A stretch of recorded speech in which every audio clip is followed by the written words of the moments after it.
ஒரு 10 வயசு குழந்தை சாயங்காலம் வீதி ஓரத்தில் இருக்கிற மளிகை கடைக்கு முட்டையும் பாலும் வாங்க போகுது.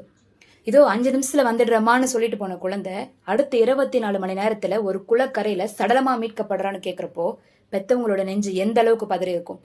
கோவை சூலூர் கண்ணம்பாளையம் பகுதியில் நடந்த இந்த கொடூரம் ஏதோ பேப்பர்ல வர சாதாரண குற்றச்செயல் கிடையாது. இது நம்ம ஒட்டுமொத்த சமுதாயத்தோட முகத்தில் அறையப்பட்ட ஒரு அவமானம். விளையாட போன இடத்துல அந்த பிஞ்சு குழந்தைக்கு என்னென்ன சித்திரவதைகள் நடந்திருக்குன்னு பிரேத பரிசோதனை அறிக்கை சொல்லும்போது உள்ள மனுஷன் அனைவருக்கும் ரத்தம் கொதிக்கும்.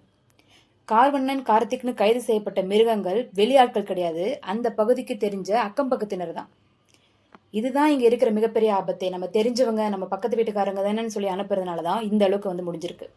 ஆனா நாம இன்னைக்கு இந்த சூலூர் சம்பவத்துக்காக மெழுகுவத்தி ஏந்துக்கிறோம், இன்ஸ்டால ஸ்டோரி போடுறோம். ஆனா இதே தானே சில வருஷங்களுக்கு முன்னாடியும் பண்ணோம். கொஞ்சம் பின்னோக்கி யோசிச்சு பாருங்க. 2019 இதே கோவையில சூலூர் துடியலூர்ல ஒரு 7 வயசு பெண் குழந்தைக்கு இதே கொடூரம் நடந்துச்சு. அப்போ நாம இதே மாதிரி தானே கொதிச்சு எழுந்தோம். அதுக்கு முன்னாடி சென்னை போரூர்ல நடந்த ஹாசினி வழக்கு. ஒட்டுமொத்த தமிழ்நாடே கண்ணீர் வடிச்சதே. என்ன மாறுச்சு?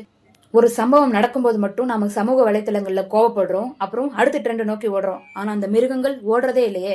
அவங்க நம்ம நடுவுல தான் சாதாரண மனிதர்கள் மாதிரி உலாவிட்டு இருக்காங்க. தெரிஞ்சவங்க தானே, பக்கத்து வீட்டுங்க தானேன்னு நாம காட்டுற சின்ன அஜாக்கிரதை தான் இன்னைக்கு ஒரு குழந்தையோட உயிரையே பறிச்சிருக்கு. முதலமைச்சர் கடுமையான நடவடிக்கை எடுப்பார்னு சொல்லியிருக்கார். காவல்துறையும் குற்றவாளிகளை பிடிச்சிருக்காங்க. ஆனா வெறும் கைதும் பல வருடங்கள் இழுத்தடிக்கும் நீதிமன்ற விசாரணையும் இந்த மிருகங்களுக்கு பயத்தை தராது. போக்சோ சட்டம் இருக்கு, ஆனா அந்த குழந்தையினுடைய அந்த சட்டத்தின் மூலமா குற்றவாளிகளுக்கு தண்டனை கிடைக்க ஏன் இத்தனை வருடங்கள் ஆகுது? தண்டனைகள் உடனுக்குடன் மிக கடுமையாக நிறைவேற்றப்பட்டால்தான் அடுத்த முறை ஒரு குழந்தைய தப்பான கண்ணோட்டத்துல பாக்குறவனுக்கு கை நடுக்கம் எடுக்கும். அதே நேரத்துல நாம வெறும் சட்டத்தை மட்டும் நம்பி உட்கார்ந்து இருக்க முடியாது இல்லையா? நம்ம வீட்டு குழந்தைகளுக்கு குட் டச் எது, பேட் டச் எதுன்னு சொல்லி தரதை விட நம்ம சுத்தி இருக்கிறவங்களுடைய பார்வைகளையும் நடவடிக்கைகளையும் கவனிக்க பழகணும்.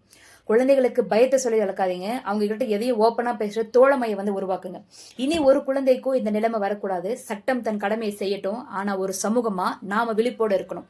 இந்த சூலூர் சிறுமியோட மரணம் வெறும் செய்தியா கடந்து போகக்கூடாது. நமக்கும் ஒரு குழந்தை இருக்கு, இல்லைன்னா நம்ம வீட்லயும் ஒரு குழந்தை பிறக்குங்கிற பொறுப்புணர்வோட யோசிங்க. இந்த வீடியோவை உங்களால முடிஞ்ச அளவுக்கு எல்லாருக்கும் ஷேர் பண்ணுங்க. இந்த வியூஸ்க்காக கிடையாது. இந்த கோபம் இன்னும் பல பேரை சென்றடையணும், விழிப்புணர்வு வரணும். இந்த கொடூரமான குற்றவாளிகளுக்கு என்னென்ன தண்டனை கொடுக்கணும்னு நீங்க நினைக்கிறீங்கன்னு கமெண்ட் செக்ஷன்ல உங்களுடைய கருத்துக்களை சொல்லுங்க. நீதிக்கான குரல் ஓங்கி ஒலிக்கட்டும். நன்றி.